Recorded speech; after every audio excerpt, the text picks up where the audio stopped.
Hello दोस्तों, क्या हाल चाल है। दोस्तों, मैंने आपको बोला था कि आपको फॉल्ट कोड बताऊंगा। तो अभी ये जो न्यूमेरिका यूपीएस है उसका जो फॉल्ट था वो रेक्टिफाई हो चुका है। ठीक है जी, अभी यूपीएस चल रहा है। ठीक है जी, ये इनपुट वोल्टेज ये इसकी डिस्प्ले में आ रही है, इनपुट वोल्टेज आ रही है। तो इन्वर्टर को ही आ रही है, इन्वर्टर से बैटरी चार्ज हो रही है और ये कहते हैं इन्वर्टर से ही हमारा आउटपुट चल रहा है। ठीक है जी, लोड अभी 0 0 को लोड इसके ऊपर डाला नहीं होगा। 230 वोल्ट वो उसकी 49 फ्रिक्वेंसी, इनपुट पे 237 वोल्ट और 49 उसकी फ्रिक्वेंसी है। ठीक है जी, और यहाँ पर होते हैं, देखिए ये आ रहा है P1 मोड 02। जो यहाँ पर मोड आते हैं, ठीक है जी, यहाँ पर मोड आएगा, यहाँ पर वार्निंग आएगी, यहाँ पर फॉल्ट कोड आएगा। इसमें अंदर जो भी प्रॉब्लम रहेगी, जैसे आपका इन्वर्टर हो गया, कुछ भी हो गया ना, जैसे इन्वर्टर का फॉल्ट आ जाएगा तो ये हट जाएगा। यहाँ से इनपुट रहेगी, बैटरी रहेगी, आउटपुट रहेगी, ये जो लिंक है ना, ये लिंक हट जाएंगे आपस से। तो यहाँ पर आपको आ जाएगा फॉल्ट, फॉल्ट के रूप में आ जाएगा। अगर वार्निंग है, पंखा नहीं चल रहा आपको, तो वार्निंग बनकर आ जाएगा। ठीक है जी, सपोज करो चार्जर फेल हो गया, चार्जर नहीं चल रहा, तो यहाँ पर क्या कहते हैं, आपको फॉल्ट क्या वार्निंग दे देगा, वार्निंग इतनी है जो आ रहा है। तो जो फॉल्ट कोड रह गए हैं वो आप बता देता हूँ आपको मैं। ठीक है जी, अब फिलहाल ये यूपीएस चल रहा है। ठीक है जी, पंखा चल रहा है इसका।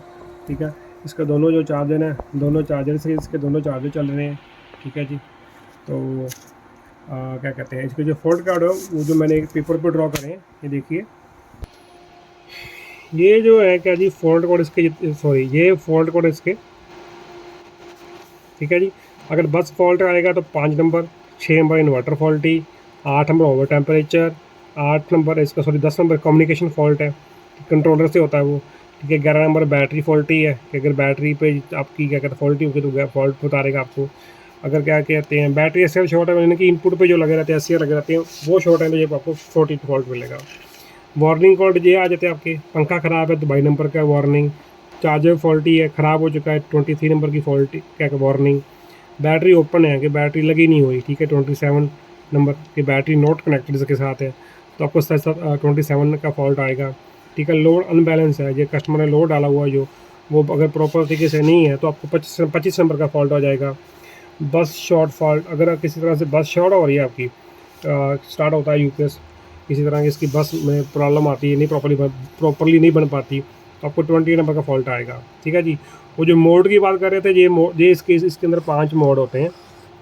0 0 no output, 0 1 bypass, 0 2 line mode, 0 3 आपको बैटरी।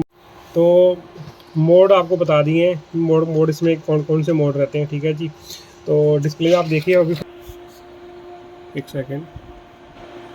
तो अभी डिस्प्ले में आप बैटरी वोल्ट देखें तो वो 70 वोल्ट आ रहे हैं, यानी कि बैटरी चार्ज कर रहा है। ठीक है जी, इनपुट वोल्ट भी 238 आ रहे हैं। अभी इसकी मैं मेन काटूंगा। ठीक है जी, बैटरी मोड पे शिफ्ट हो जाएगा तो आपको यहाँ पर पता चल जाएगा कि यहाँ पर बैटरी वोल्टेज कितनी आ रही है और यहाँ पर इनपुट वोल्ट चली गई है। तो यहाँ पर ये जो P1 आ रहा है ना, ये भी आपको चेंज हो जाए, मोड चेंज हो जाएगा। ठीक है जी, अभी इसकी कट वो क्या कहते हैं, और देखिए इनपुट देखिए 0 0 हो चुकी है।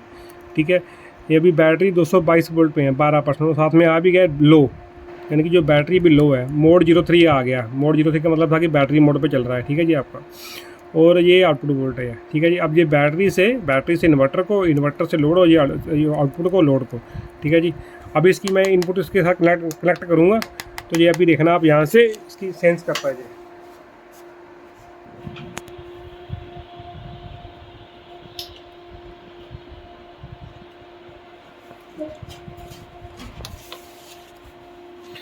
अब देखिए इनपुट सेंस कर ली इसने, अब इन्वर्टर को भी दे रहा है। ठीक है, अब जो क्या कहते हैं लोड है, अब वो इनपुट पे आ गया है, इनपुट से इन्वर्टर में क्या कहते हैं AC to DC, DC to फिर से AC।